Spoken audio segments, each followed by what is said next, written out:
and you can remember the first time you were asked, what are you going to be when you are grown up? What was one of the first things you said, Caitlin, when you were 5, let's just say, that you wanted to be when you grew up?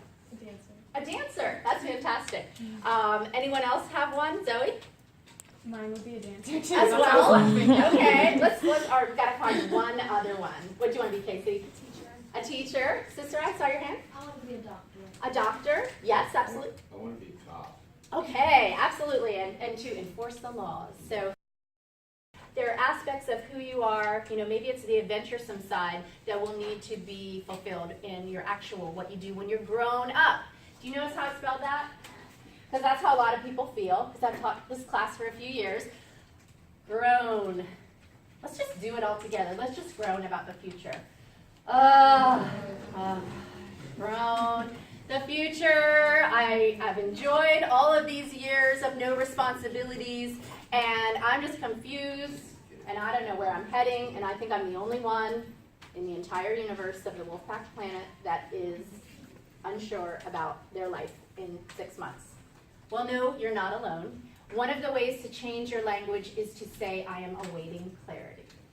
And it's all about your mind games. It's all about what you think, because really what you think determines how you feel and all the actions that you take.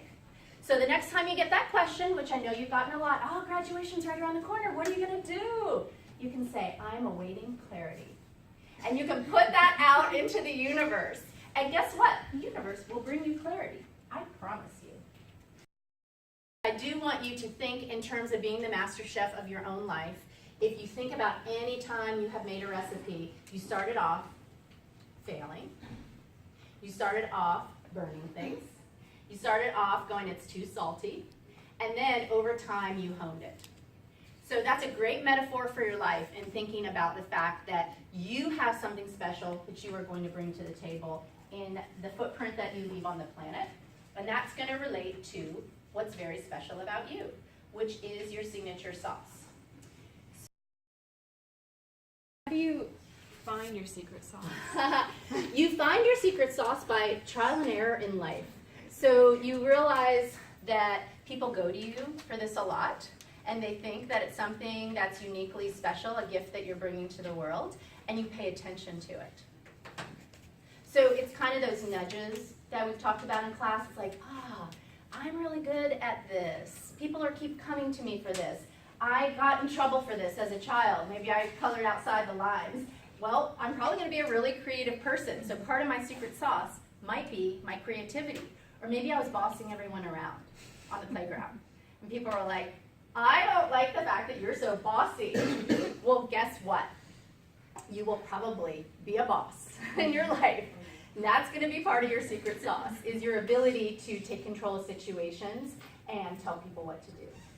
So can you think of a nudge that you've had? I think like you were talking about when you were younger and like things you get in trouble for. Like I always talked a lot, so I think probably communication, and I kind of mentioned that to her.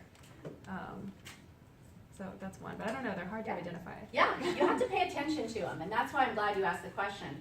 So communication probably came up somewhere on your strengths, I'm guessing too. So regrets. A survey that was done of hospice workers who are working with patients who are at the end of their lives. They asked the patients, because they knew that they were at the end of their lives, what did they regret? And this is a really unique population because these people either have hospice coming into their home because of a disease that is at the end stages, or they're living in a facility where they're being taken care of until they pass away. So I like looking at this now because it really reminds me of what's the most important thing. And it has to do with the people that are important in your life, spending time with them. And it has to do with following your own passions and dreams and not those of another person's. Really doing the work that's meaningful to you and expressing your true self.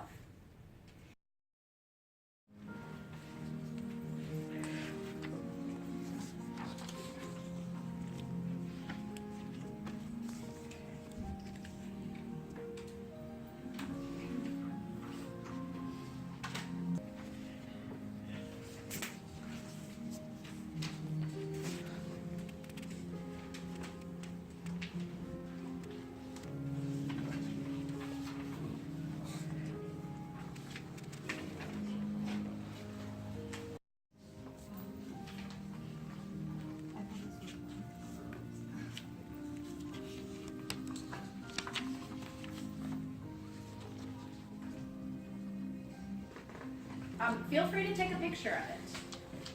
Feel free to pop your phone out, because I know when I take pictures of things, I remember them, and papers disappear in my life.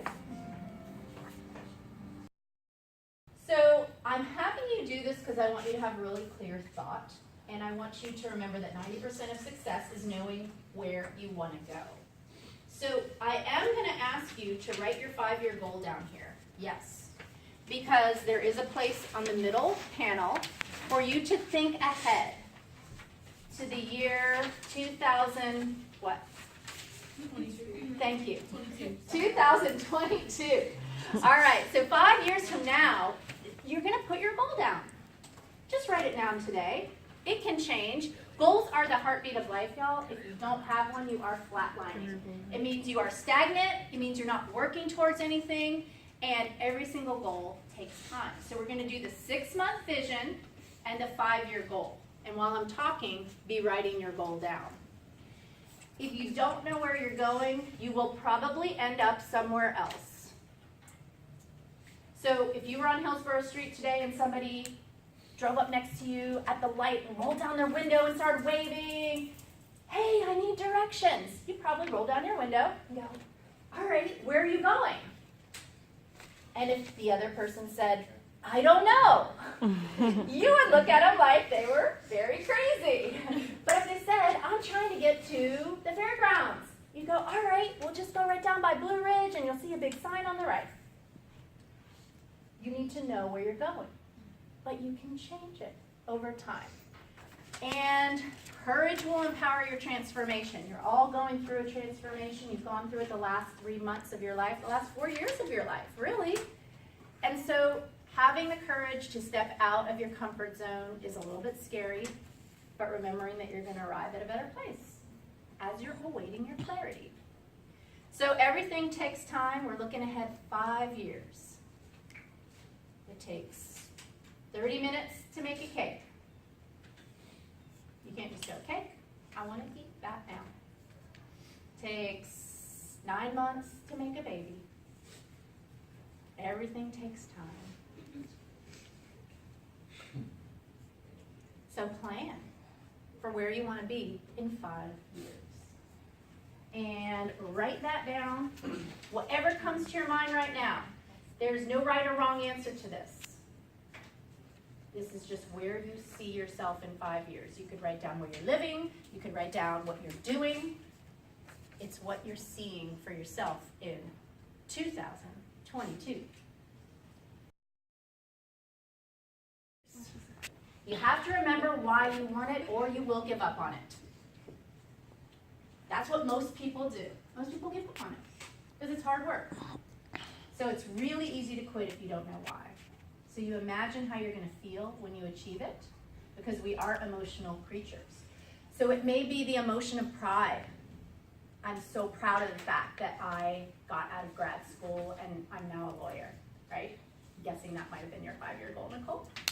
And so that is fantastic. You're going to feel proud of yourself. You're going to feel happy because you're working in a field that matters to you. And caring is such a big part of it.